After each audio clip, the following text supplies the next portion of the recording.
கர்த்தர் நல்லவர். கர்த்தர் நல்லவர். இந்த நாளிலும் அற்புதமாய் கடவுளுடைய வார்த்தையை தொடர்ந்து தியானிக்க, அதன் அடிப்படையில் ஜெபிக்க எங்களோட இணைந்திருக்கிற அன்பு நண்பர்கள் ஒவ்வொருவரும் இயேசு நாமத்தினாலே வாழ்த்தி வரவேற்கிறோம்.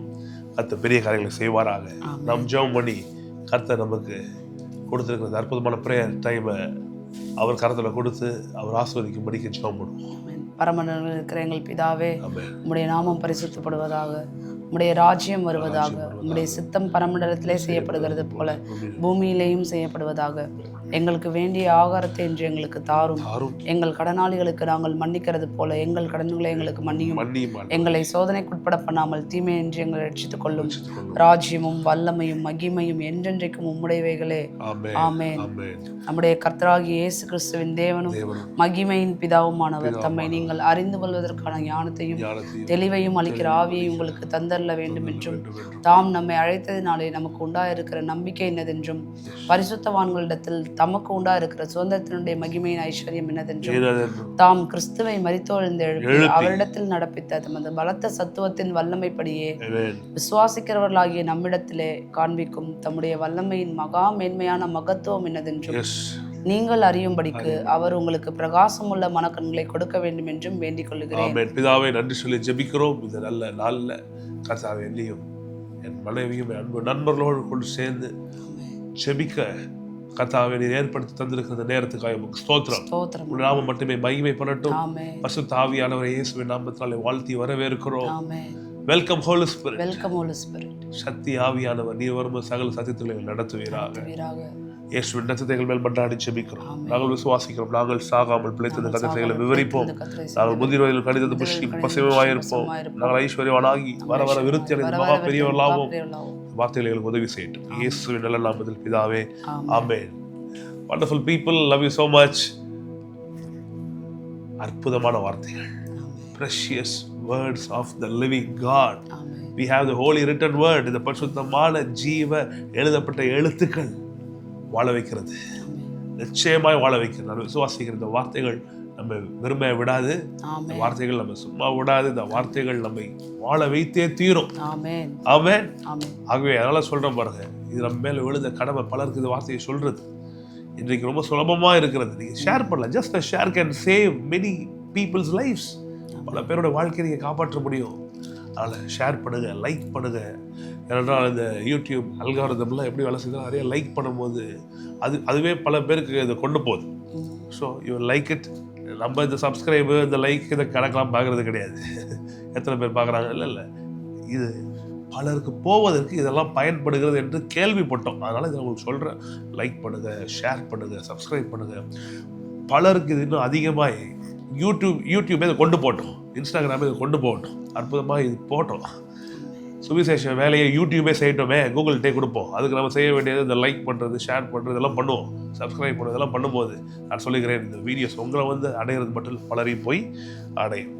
பாருங்க, சங்கீதம் 112 நாம் தியானித்து வருகிறோம். அதில் 3வது வசனம் பார்க்கிறோம். ஆஸ்தியும் ஐஸ்வர்யம் அவன் வீட்டில் இருக்கும், அவருடைய நீதி என்றென்றைக்கும் இருக்கும். நான் சொல்லுகிறேன், இது கர்த்தருடைய ஆலோசனை, இது கர்த்தருடைய ஆசை. அவர் ஆலோசனை கர்த்தா என்று எத்தனை பேர் விசுவாசிக்கிறீங்க? Mighty in counsel. அவர்கிட்ட ஒரு கவுன்சில், ஒரு ஐடியா கிடைச்சிச்சுன்னா நம்ம வாழ்க்கை மாறிடுங்க. ஆனால் நான் சொல்கிறேன் பாருங்க, ஒரு ஐடியா இல்லை, இந்த வேதம் முழுவதும் அவருடைய ஐடியாஸ் இருக்கு. அதில் ஒன்று தான் நம்முடைய பொருளாதாரத்தை குறித்து அவர் வைத்திருக்கிற ஆசை, அவருடைய யோசனை. அவர் அதிசயமாய் நமக்கு கொடுத்து சொல்லிக் கொடுக்கிறது. ஆஸ்தி ஐஸ்வர்யம் அவன் வீட்டில் இருக்கும், நம்ம வீட்டில் இருக்கணும். இதுதான் அவருடைய ஆசை, இதுதான் அவருடைய திட்டம், இதுதான் நம்மளுடைய விருப்பமாக இருக்கணும். பரமண்டலத்திலும் சித்தம் நம்முடைய ஆசை செய்யப்படுகிறது போல பூமியிலேயே வாழ்க்கை செய்யப்படட்டும்னா அது என்ன அர்த்தம்? ஆண்டவரே செயல்படட்டும், செயல்பாட்டுக்கு வரட்டும் அப்படின்னு நம்ம ஜெபிக்கணும். ஜெபிக்காத பட்சத்தில் அவர் செய்ய மாட்டார். அன்னைக்கு ஒருத்தர் சொல்லிட்டு எனக்கு என்ன வேணும்னு அவருக்கு தெரியுமே. ஜெபிப்பதற்கு முன்பாக அறிந்திருக்கிறாரே. ஆமா, அறிந்திருக்கிறார். அறிந்திருக்கிறதுனால உங்களுக்கு கிடைக்கும்னு இல்லை. அதனாலதான் அவர் சொல்றாரு, கேளுங்கள் கொடுக்கப்படும். அவர் அறிந்திருக்கிறபடியினால் அவர் நமக்கு தருவார் எழுதப்படல. நாம் ஜெபிப்பதற்கு முன்பாகவே நமக்கு என்ன வேணும் அவர் அறிந்திருக்கிறார். ஆனால் அவர் தான் நம்மளை ஜெபிக்க சொல்றார். அதனாலதான் வார்த்தையை பிரசங்கம் பண்ணி ஜெபம் பண்றோம். ஏன் ஜெபம் பண்றோம்? இதையே எழுதியிருக்கு. நேற்று பார்த்தோம் சங்கீதம் 92 4வது வசனம், கர்த்தாவே உமது செய்கைகளால் என்னை மகிழ்ச்சியாக்கினீர். இளைய மனைவி கேட்டீங்களா, எங்க சபை மக்களை கேட்டீங்களா, எந்த செய்கை, கர்த்தருடைய எந்த செயல் அவர்களுக்கு மகிழ்ச்சியை தருகிறதுன்னு எங்கள் மக்கள்கிட்ட எங்ககிட்ட நீங்கள் கேட்டிங்கன்னா நாங்கள் சொல்கிறது ஒன்று தான், கல்வாரி சிலுவை. இதை தவிர வேறு எதுவுமே எங்களை மகிழ்ச்சி ஆகாது.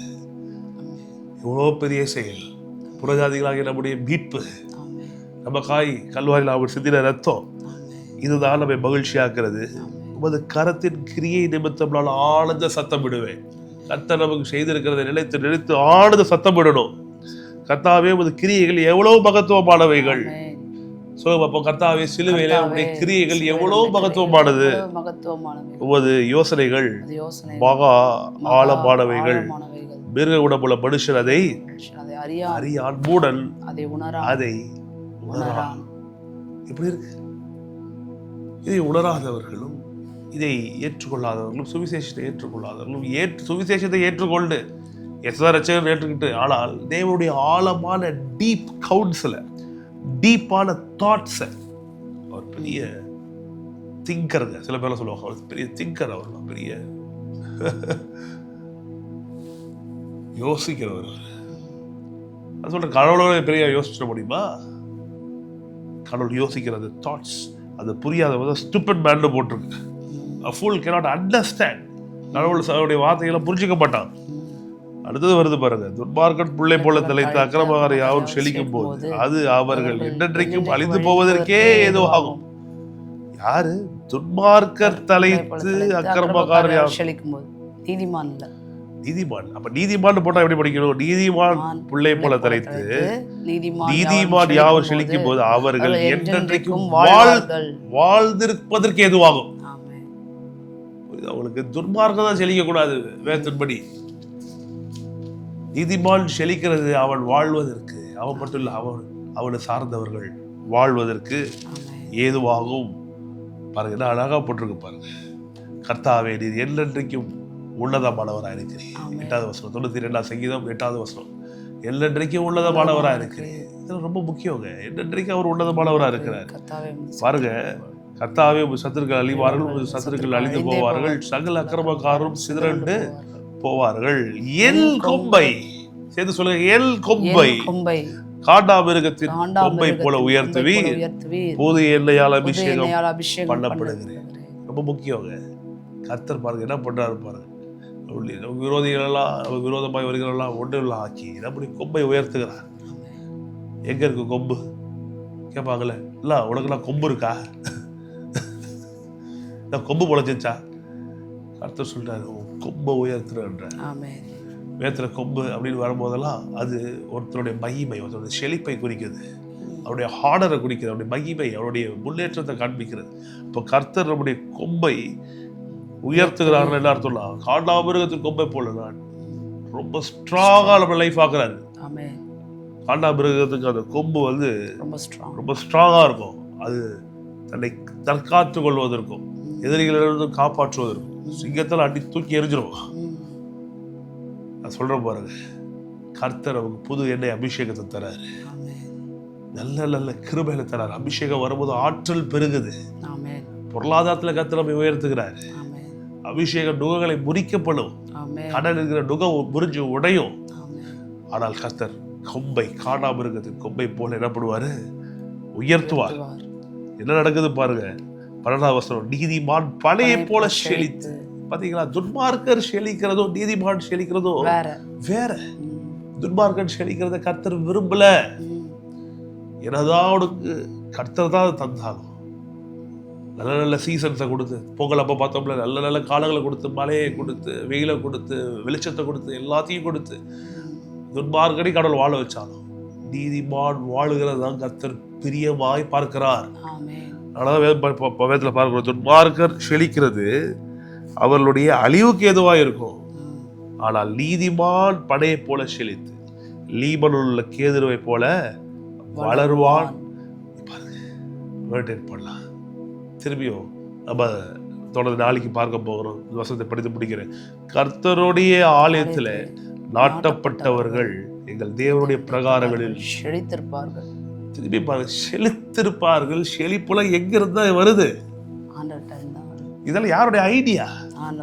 செழிப்பில் போதகர் சொன்னா யாரதான் சொல்லணும்? ஆண்டவரை தாங்க சொல்லணும். விமர்சிக்கணும், ஆண்டவரை தான் விமர்சிக்கணும். செழிப்பு போதகர், செழிப்பு போதகர். திரும்பி திரும்பி பாருங்க. தாவீது அப்படிதான் இருக்கான், மோசே அப்படிதான் இருக்கான், சங்கீதக்காரன் அப்படிதான் இருக்கிறாங்க. ஆமென். அவங்களுக்கு தெரியுது என் கர்த்தர் பெரியவர், செழிக்கப்படுகிற ஒரு ஆபிரகாமின் தேவன், உயர்ந்த அடைக்கலமானவர் எங்களுக்கு. ஏன்னா ஒண்ணு இல்லாத எகிப்துல இருந்து அடிமைகளாக இருந்தவர்கள் இருந்து கொண்டு வந்து பாலும் தேன ஓடுற தேசத்துல கொண்டு வந்து விட்டார் பாருங்க.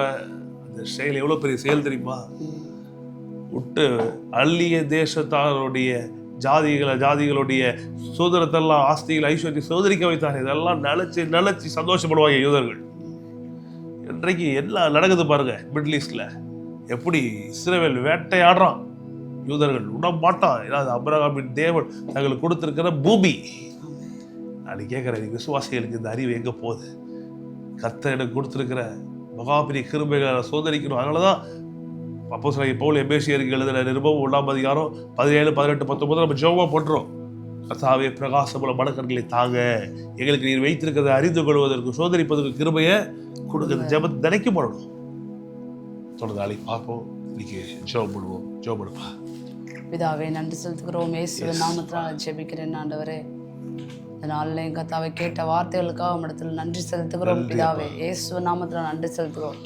இயேசுவின் ரத்தத்தை கையில் ஏந்தின பிள்ளைகளாக, உம்முடைய பிள்ளைகளாக வந்து இருக்கிறோம். நீர் எங்களுக்காக வைத்திருக்கிற செழிப்பின் திட்டங்களுக்காக நன்றி அப்பா பிதாவே. இந்த செழிப்பு எங்களுக்காக நீர் வைத்திருக்கிறீர் என்று எங்கள் மனதுக்கு புரிய வைத்திருக்காக நமக்கு நன்றி ஆண்டவர். வெளிப்பாட்டின் அறிவுக்காக நமக்கு நன்றி ஆண்டவர். உடைய ஆவியை கொண்டு எங்களுக்கு போதித்தீரே நமக்கு நன்றி அப்பா. பார்த்து கொண்டு இருக்கிற ஒவ்வொருவருக்கும் ஆண்டவர் இந்த வார்த்தை வேலை செய்யட்டும். உள்ள போய் ஒரு மாற்றத்தை உண்டு போகணும். அவர்கள் வாழ்க்கையில் ஒரு மிகப்பெரிய மாற்றத்தை உண்டு போகணும் கர்த்தாவே.